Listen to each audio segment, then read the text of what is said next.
네, 오늘 내 인생의 명작 주제는요, 정호승 단편집입니다. 정호승 작가의 단편집을 몇 년 전에도 했던 기억이 나는데, 오늘은 정호승 작가의 원래 직업이었기도 했던 시도 낭독해 드리도록 하겠습니다. 정호승 작가는 굉장히 잘생기셨어요. 네, 멋있게 생기셨고, 어떻게 약간 좀 부족하다. 잘생겼다는 표현이 굉장히 지적이고, 아름답고 섬세하게 생기셨다. 외모가. 1950년도 경남 하동군 출생이세요.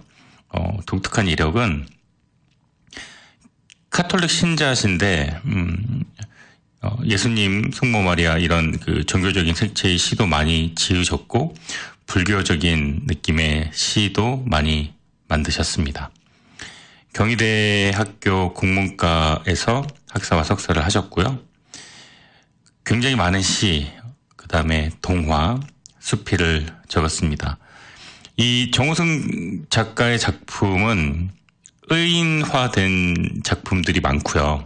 또 정호승 시인의 작품은 단편집도 시 같고 시도 단편집 같고 수필 같은 그런 특징이 있습니다.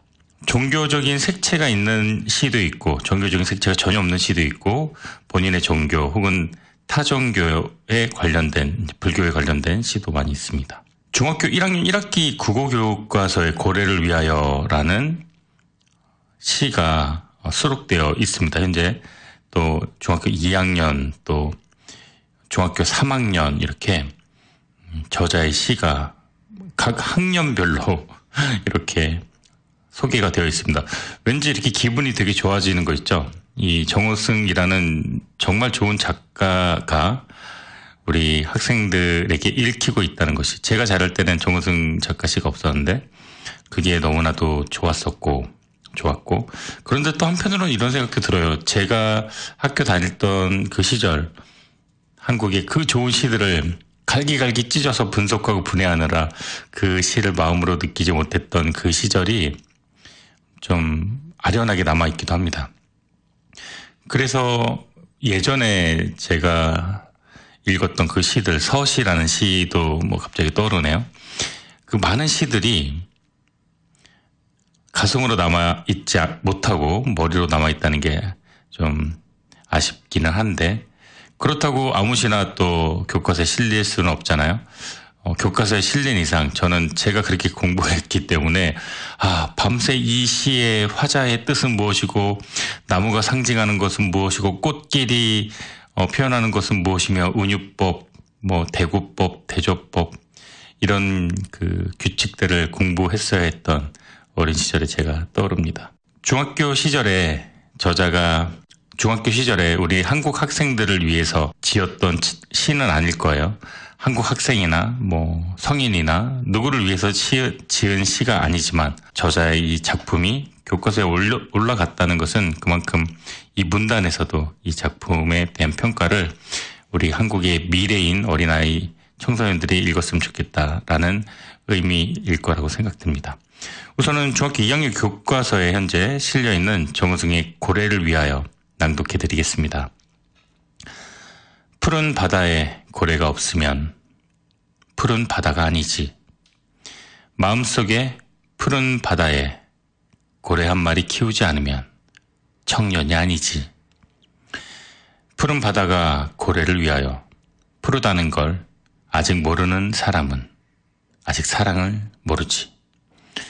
고래도 가끔 수평선 위로 치솟아 올라 별을 바라본다. 나도 가끔 내 마음속에 고래를 위하여 밤하늘 별들을 바라본다.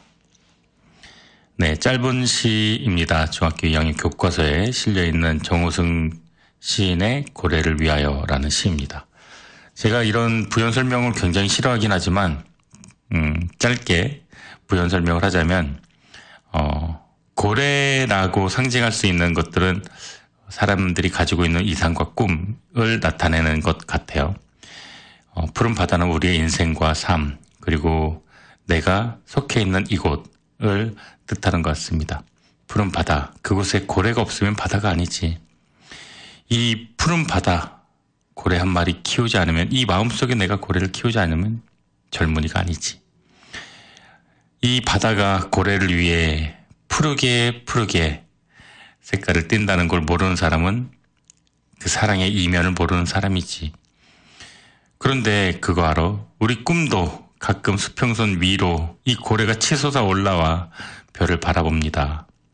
그리고 나도 가끔 내 마음속 고래를 위해 별을 바라봅니다. 우리는 술 마시고 노래하고 춤을 춰봐도 이런 노래 가사 생각나시죠? 고래사냥. 이 고래하면 떠오르는 게 있죠. 네. 가슴에 허전함을 메우려 이 고래사냥 이 노래를 듣고 불렀던 아주 어렸던 그 시절도 생각납니다. 안성기 씨 주연의 고래사냥이란 책, 아주 어릴 때 어림픽 기억이 납니다. 마음속에 한 마리씩 우리가 키우면서 자랐던 그 고래, 네, 내 마음속에 지금은 있는지 없는지조차 모르는 그 고래. 하지만 아직도 깊은 바닷속을 헤엄치며 있는 것처럼 우리 마음속에는 내 꿈을 실은 고래가 그렇게 헤엄치고 있습니다. 그러다가 가끔 술 한잔 먹거나 어떤 임팩트 있는 사건들을 겪었을 때 별을 바라보기 위해 올라온 고래와 마주칩니다. 넌 꿈이 뭐였니? 넌 무엇을 하기 위해 태어났니? 네가 바닷속에 있는 그 이유는 무엇이니? 이렇게 질문하는 것 같습니다. 수평선 위로 힘차게 뛰어오른 고래와 눈을 마주치고 그 고래를 쳐다봅니다. 그런데 그 고래의 눈이, 그 초롱초롱해야 되는 눈이 젖어 보여요. 고래의 눈물일까? 바다 눈물일까? 아니면 나의 눈물일까? 오늘은 우리 마음속에 유영하고 있는 고래와 눈 한번 맞춰보는 게 어떨까요? 우리 마음속에 있는 모든 고래와 그리고 꿈과 눈 마주치고 있는 우리 여기 있는 모든 분들, 그 마음속에 무언가 번뜩이는 생각들이 지나가길 바라는 마음 간절합니다. 항아리, 정호승. 나는 독짓는 젊은이한테서 태어났습니다. 젊은이는 20살 때 집을 떠나 멀리 도시로 나갔다가 아버지가 세상을 떠나자 가업을 잇기 위해 다시 고향으로 돌아와 독을 짓기 시작한 젊은이였습니다. 나는 그 젊은이가 맨 처음 지은 항아리로 태어났습니다. 그런 탓인지 나는 그리 썩 잘 만들어진 항아리가 아니었습니다. 어릴 때부터 할아버지와 아버지의 어깨너머로 독 짓는 법을 쭉 배워왔다고나 하나 처음이라 그런지 젊은이의 솜씨는 무척 서툴렀습니다. 곱게 질흙을 빚는 것도, 가마에 불을 떼는 것도, 디딜풀 무질을 하는 것도, 잿물을 바르는 것도 모두 서투르기 짝이 없었습니다. 젊은이는 내가 세상에 태어나자 아주 못마땅한 얼굴로 나를 쳐다보았습니다. 마치 내가 무슨 큰 잘못이라도 저지른 듯 날 쳐다보는 눈길이 아주 기분 나빴습니다. 그러나 나는 뜨거운 가마 밖으로 빠져나온 것만 해도 기뻤습니다. 처음에 가마 속에 들어갔을 때 불타 죽는 줄만 알았지 내가 다른 무엇으로 태어난다고는 생각하지 못했습니다. 그런 내가 아래 위가 좁고 허리가 두둑한 항아리로 태어났으니 얼마나 대견하고 스스로 기쁘던지요. 그러나 그것은 나만의 기쁨일 뿐 젊은이는 날 달궈하지 않았습니다. 난 그대로 뒷간 마당에 방치되었죠. 나의 존재는 곧 잊혀졌습니다. 버려지고 잊혀진 자의 가슴은 무척 아팠습니다. 항아리가 된 내가 그 무엇을 위해 소중하게 쓰여지는 존재가 될 줄 알았으나 나는 버려진 항아리 이외에 아무것도 아니었습니다. 소나기가 지나가면 빗물이 고였습니다. 빗물에 구름이 잠깐 머물다가 지나갔습니다. 가끔 가랑잎이 날아와 맴돌 때도 있었습니다. 밤에는 이따금 별빛들이 찾아와 쓰다듬어 주었습니다. 만일 그들마저 찾아와 주지 않았다면 나는 아마 그대로 죽고 말았을 겁니다. 그러나 그들만을 위해 존재하고 있기에는 나 자신이 너무나도 초라하고 안타까웠습니다. 나는 그 누군가를 위해 사용되는 가장 소중한 그 무엇이 되고 싶었습니다. 그래야만 뜨거운 가마의 불구덩이 속에 끝끝내 살아남은 의미와 가치가 있을 것 같았습니다. 그러던 어느 가을이었습니다. 하루는 젊은이가 삽을 가지고 와서 깊게 땅을 파고는 모가지만 남겨둔 채 나를 묻고 그대로 돌아가 버렸습니다. 땅속에 파묻힌 나는 내가 무엇으로 쓰여질지 알 수가 없었습니다. 하지만 가슴은 두근거렸습니다. 이제야 내가 버려진 존재가 아니라 남을 위해 무엇으로 쓰여질 수 있는 존재라는 사실에 그저 한없이 가슴이 떨려왔습니다. 그날 밤이었습니다. 감나무 가지 위에 휘영청 보름달이 걸려 있었습니다. 어디선가 나를 향해 다가오는 젊은이의 발걸음 소리가 들렸습니다. 나는 가슴을 억누르고 두 귀를 쫑긋 세웠습니다. 젊은이의 발걸음 소리는 바로 내 머리맡에 와서 딱 멈췄습니다. 나의 가슴은 크게 고동쳤습니다. 달빛에 비친 젊은이의 그림자가 바람에 흔들렸습니다. 나는 고요히 숨을 죽이고 젊은이를 향해 마음속으로 크게 팔을 벌렸습니다. 그런데 이게 도대체 무슨 일입니까? 젊은이는 고이춤을 열고 주저없이 나를 향해 오줌을 누는 것이었습니다. 그러고는 뒤도 돌아보지 않고 다시 방 안으로 들어가 버렸습니다. 나는 그만 오줌독이 되고 만 것이었습니다. 나는 참으로 슬펐습니다. 아니, 슬프다 못해 처량했습니다. 지금까지 참고 기다리며 열망이 온 곳이 고작 이것이었나 싶어 참담했습니다. 젊은이는 밤낮을 가리지 않고 찾아와 오줌을 두고 갔습니다. 젊은이뿐만이 아니었습니다. 젊은이 아이들도 가끔 들르는 동네 사람들도 오줌을 누고 갔습니다. 내가 오줌독이 되기 위해 이 세상에 태어난 건 결코 아니라는 생각이 들었지만 결국 나는 오줌독이 되어 가슴께까지 가득 오줌을 담고 살고 있었습니다.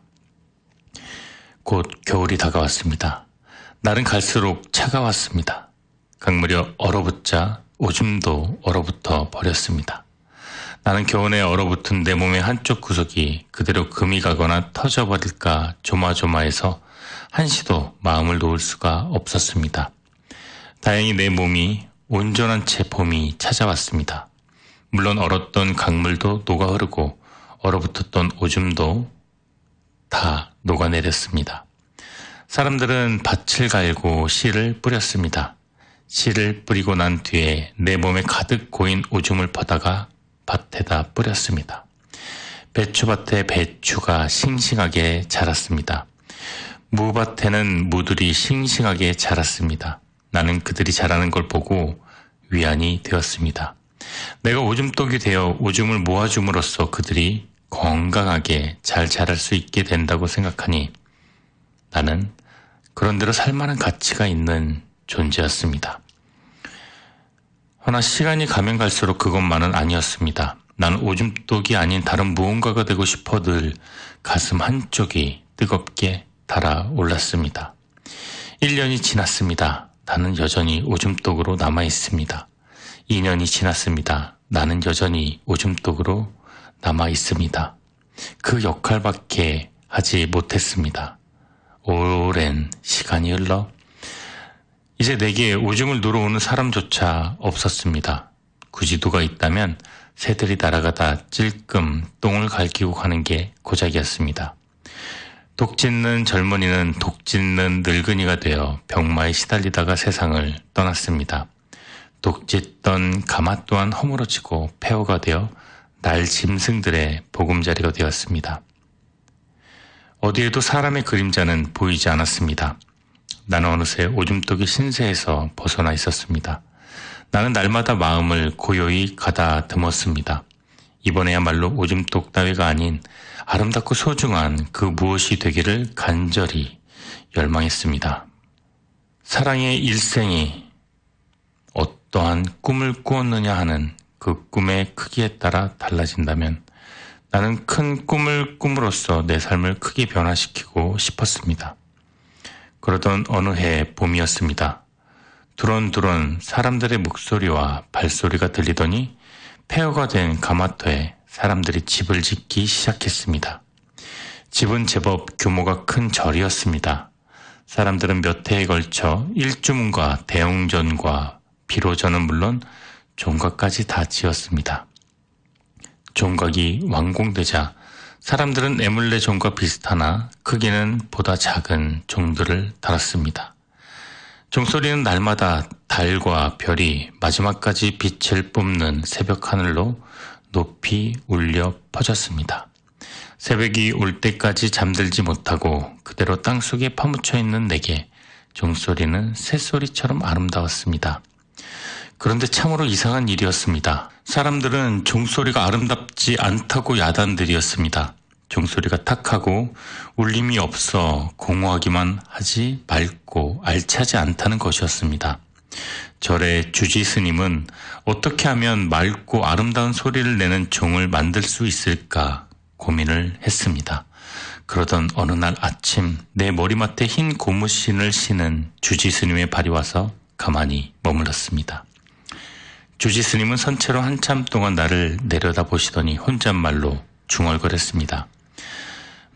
이건 아버님이 만드신 항아리야. 이 항아리가 아직 남아있다니 이 항아리를 묻으면 좋겠군.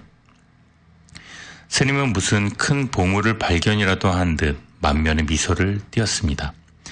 나는 두려움에 떨며 곧 종각의 종 밑에 다시 묻히게 되었습니다. 도대체 내가 무엇이 되기 위하여 종 밑에 묻히는지는 알 수가 없었습니다. 그러나 그것은 그리 두려워할 일이 아니었습니다. 나를 종 밑에 묻고 종을 치자 너무나 놀라운 일이 일어났습니다. 종소리가 내 몸 안에 가득 들어왔다가 조금씩 숨을 토하듯 내 몸을 한 바퀴 휘돌아 나감으로써 참으로 맑고 고운 소리를 내었습니다.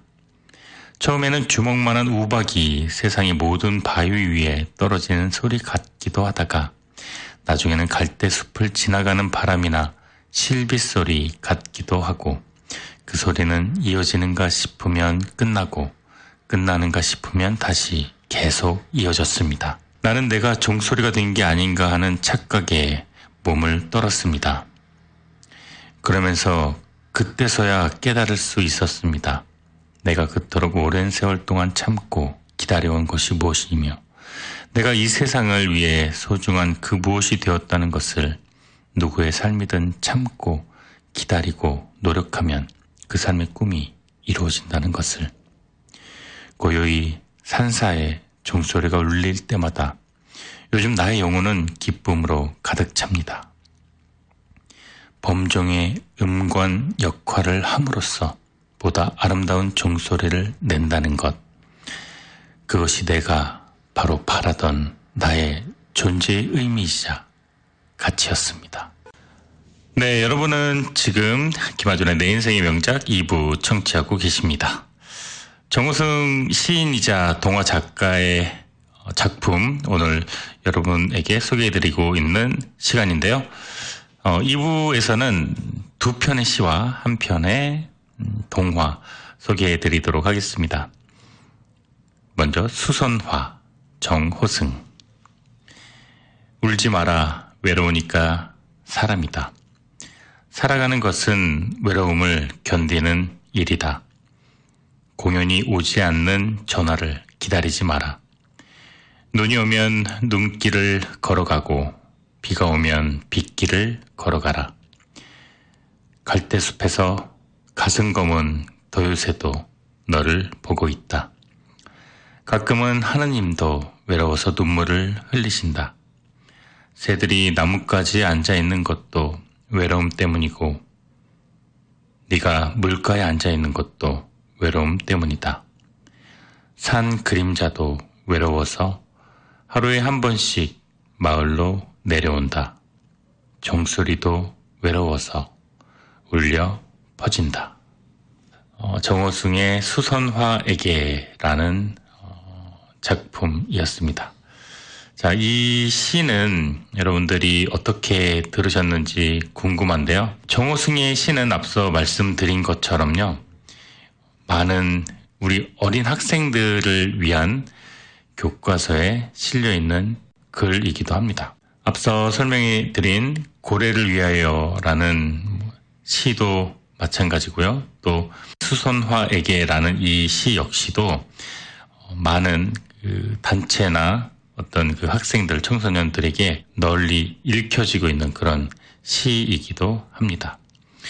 이 시를 읽으면서 느꼈던 것은 제가 참고로 이 시에 대한 평가나 분석을 하고 싶지는 않습니다. 이 시는 각자 느끼는 대로 흘러가는 방향이 다를 테고 또 그것이 정답이니까요. 근데 이제 제 마음속에 이 시가 어떻게 다가왔냐면 슬퍼하지 마라. 인간은 외로운 존재다라는 그 내용을 수선화에 빗대어서 또 눈과 비에 또 갈대에 빗대어서 했던 이야기가 참 인상적이었다는 생각이 듭니다. 산 그림자도 외로워서 하루에 한 번씩 마을로 내려오는데 이 표현이 저는 너무나도 좋았어요. 산 그림자가 해가 뉘역뉘역 질 때 마을 쪽으로 이렇게 그림자가 드리워지잖아요. 예, 그것을 인간의 외로움과 빗대어서 어떤 계절의 순리를 따르라 이런 뉘앙스로 들었습니다. 종소리도 땡 이렇게 울리잖아요. 그게 잔향이 나중에는 외로움으로 느껴질, 내 감정이 외롭다면 그 소리도 외로움으로 느껴질 때도 있을 것 같습니다. 노래 듣고 돌아올게요. 산산조각 정호승. 룸비니에서 사온 흙으로 만든 부처님이 마룻바닥에 떨어져 산산조각이 났다. 팔은 팔대로, 다리는 다리대로, 목은 목대로, 발가락은 발가락대로 산산조각이 나 얼른 허리를 굽히고 무릎을 꿇고 서랍 속에 넣어두었던 순간 접착제를 꺼내 붙였다. 그때 늘 부서지지 않으려고 노력하는 불쌍한 내 머리를 다정히 쓰다듬어 주시면서 부처님이 말씀하셨다. 산산조각이 나면 산산조각을 얻을 수 있지. 산산조각이 나면 산산조각으로 살아갈 수 있지. 붙이지 않은 편지 정호승. 그대 죽어 별이 되지 않아도 좋다. 푸른 강이 없어도 물은 흐르고 밤하늘이 없어도 별은 뜨나니 그대 죽어 별빛으로 빛나지 않아도 좋다. 언 땅에 그대 묻고 돌아오던 날 산도 강도 뒤따라와 피오름 울었으나 그대의 별에 넋이 되지 않아도 좋다. 잎새이는 바람이 길을 멈추고 새벽 이슬에 새벽 하늘이 다 젖었다. 우리들 인생도 찬비해졌고 떠오르던 붉은 해도 다시 지나니 밤이면 인생을 미워하고 잠이 들었던 그대, 굳이 인생을 사랑하지 않아도 좋다. 나는 뗏목으로 이 세상에 태어났습니다. 깊은 산에서 벌채한 나무를 운반하기 위해 강에 띄우는 그런 뗏목으로 태어난 것이 아니고 그저 강을 건너기 위해 몇 그루 소나무로 어설프게 엮어서 태어난 초라한 뗏목에 불과합니다. 사실 내가 사는 곳의 강심은 그리 깊지 않아 굳이 배를 띄울 필요가 없답니다. 강을 건너는 사람도 어쩌다 하루에 한두 명뿐이어서 강을 건너기에는 나같이 작고 볼품없는 뗏목이 가장 알맞습니다.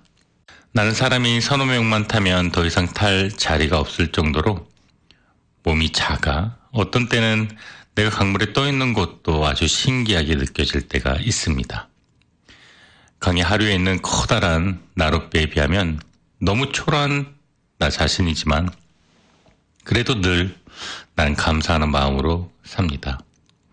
강가에 사는 갈대와 오리들과 재밌게 얘기하다 보면 금세 하루가 지나가 버립니다. 강가에 어둠이 깃들이고 밤이 오면 별들 또한 은근히 말을 걸어와서 긴긴 밤이 조금도 지루하지 않습니다. 이렇게 나의 생활은 늘 기쁨 가운데서 이루어지고 있습니다. 누가 와서 나를 타고 강을 건너면 내겐 그것보다 더 큰 기쁨이 없습니다. 나는 보다 많은 사람들이 나를 타고 강을 건너길 바랬습니다. 바람과 갈대와 장난을 치며 놀면서도 마음속으로는 늘 강을 건너갈 사람들을 기다렸습니다. 비록 작고 보잘것없는 뗏목에 불과하지만 많은 사람들이 나를 타고 가서 자신의 갈 길을 부지런히 가주기를 바랬습니다. 나는 엄마의 손을 잡고 외갓집에 가는 소녀를 태운 적이 있습니다. 부모님 몰래 애인을 만나러 가는 젊은 여인도 태운 적이 있습니다. 어떤 땐 죽은 사람의 시체를 태워본 적도 있고 또 어떤 땐 잿가루가 된 한 젊은이의 유해를 태워 강물에 뿌린 적도 있습니다. 이렇게 여러 사람들을 태우다 보면 그만 그들과 정이 들고 맙니다. 그리고 그들 중에서 유독 정이 들어 늘 태우고 싶어하는 이가 있게 됩니다. 내가 가장 태우고 싶어하는 이는 강 아랫마을에 사는 한 소녀입니다. 소녀는 나를 만들어 강가에 메어둔 아저씨의 따님으로 이름은 연희입니다. 강 건너 윗마을 학교로 소녀가 입학을 하게 되자 아저씨는 어느 날 소나무 몇 그루를 베어 나를 만들었습니다. 그러니까 나는 그 소녀를 태우기 위해 이 세상에 태어났다고 말할 수 있습니다. 나는 10년 동안 방학 때를 제외하고 아침 저녁으로 소녀를 태우고 강을 건넜습니다. 다른 사람들이 타면 그렇지 않은데 웬일인지 그 소녀만 타면 늘 내 가슴은 두근거렸습니다. 어디 몸이 아파 결석이라도 하는지 어쩌다가 소녀가 보이지 않는 날이면 나도 모르게 물결에 거칠게 출렁대는 나 자신을 발견할 수 있었습니다. 이제 곧 첫눈이 내릴 것 같습니다. 오늘은 소녀가 몹시 그리워집니다. 학교를 졸업하고 도시로 시집을 간 뒤에 새댁이 되어 어느 해인가 첫 아기를 안고 한 번 나타난 뒤로 소녀는 아직 한 번도 나타난 적이 없습니다. 소녀가 떠나간 뒤로 내 마음속에는 그리움이 생겼습니다. 그리움은 기다림을 낳습니다. 기다림 때문에 나는 강물에 거칠게 출렁이는 일이 더 잦아졌습니다. 누구의 일생이든 그 속에 하나씩의 기다림이 숨어 있다는 것을 이제는 나는 압니다. 나는 오늘도 소녀가 몹시 보고 싶습니다. 오늘 어쩐지 그녀가 나타날 것만 같아 가슴이 두근거립니다. 이제 첫 얼음이 얼면 나는 강가에 그대로 얼어붙어 버리고 말 것입니다. 얼어붙기 전에 그녀를 단 한 번만이라도 더 만나고 싶습니다. 훌쩍 자랐을 그녀의 아이를 태우고 고요히 떨리는 마음으로 강을 건너고 싶습니다. 강을 건너 친정집으로 가는 소녀의 뒷모습을 눈시울이 붉어지도록 오랫동안 지켜보고 싶습니다. 해마다 강물이 얼어붙기 직전에 나는 소녀를 간절히 기다렸습니다. 내가 소녀를 가장 간절히 기다리는 순간은 해마다 첫 얼음이 얼기 직전이었습니다. 강물이 얼면 그녀가 와도 태워줄 수가 없기 때문에 겨울이 오고 첫 얼음이 얼 때쯤이면 내 가슴은 늘 두근거렸습니다. 드디어 첫눈이 내립니다. 눈송이가 강물에 닿자마자 녹아버립니다. 나도 그녀를 만나면 저 눈송이처럼 녹아버릴 것만 같습니다. 눈은 좀처럼 그치지 않습니다. 갈대들이 추위에 떨며 한방눈을 맞고 있습니다. 멀리 눈밭 사이로 한 사람이 걸어옵니다.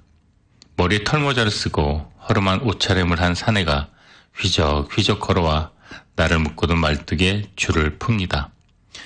내가 기다리는 소녀가 아니래서 무척 실망스러웠지만 그녀를 대하는 마음으로 정성껏 그 사내를 건너주었습니다. 그런데 참으로 이상한 일입니다. 강을 건넜으면 나를 그대로 강가에 두어야 하는데 사내가 강가 언덕 위로 나를 자꾸 끌어올렸습니다. 나는 더럽 겁이 났습니다. 뗏목을 타고 강을 건넜으면 뗏목을 강가에 두고 가야지 어깨에 짊어지고 가려고 하는 참으로 어리석은 사람이다 싶어 호시탐탐 도망갈 기회를 노렸습니다. 기회는 빨리 찾아왔습니다. 사내가 이마에 땀을 훔치는 틈을 타서 있는 힘을 다해 언덕 아래로 나는 굴러내렸습니다. 하지만 사내는 나를 포기하지 않았습니다. 사내는 굴러내리는 나를 얼른 다시 움켜잡고 언덕 위로 끌어올렸습니다. 이번에는 아무리 언덕 아래로 굴러내리려도 아무리 몸부림쳐도 역부족이었습니다. 눈은 그치고 나는 몹시 추웠습니다.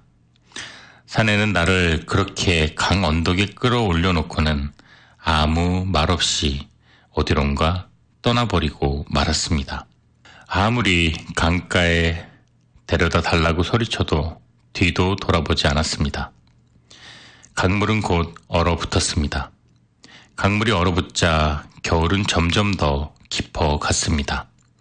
나는 강물이 뻔히 내려다 보이는 강 언덕에 버려져 울고 있었습니다. 쩡쩡 얼음 갈라지는 겨울강의 울음소리를 들으며 속으로 나는 울음을 터뜨렸습니다. 소녀가 보고 싶어 간혹 길게 고개를 내밀고 강 건너편을 바라보았으나 소녀의 모습은 보이지 않았습니다. 사람들은 꽁꽁 언 강 위를 걸어 다녔습니다. 강 한가운데다 구멍을 뚫고 얼음 낚시도 했습니다. 그리고 어느 날부터는 나를 뜯어다가 강가에 모닥불도 피웠습니다. 더 이상 소녀를 보지 못하고 나는 그렇게 모닥불이 되어 세상을 떠났습니다. 어디선가 겨울 강가에 피어오르는 모닥불을 보시면 소녀를 기다리는 내 기다림이 타오르는 것이라고 생각해 주세요.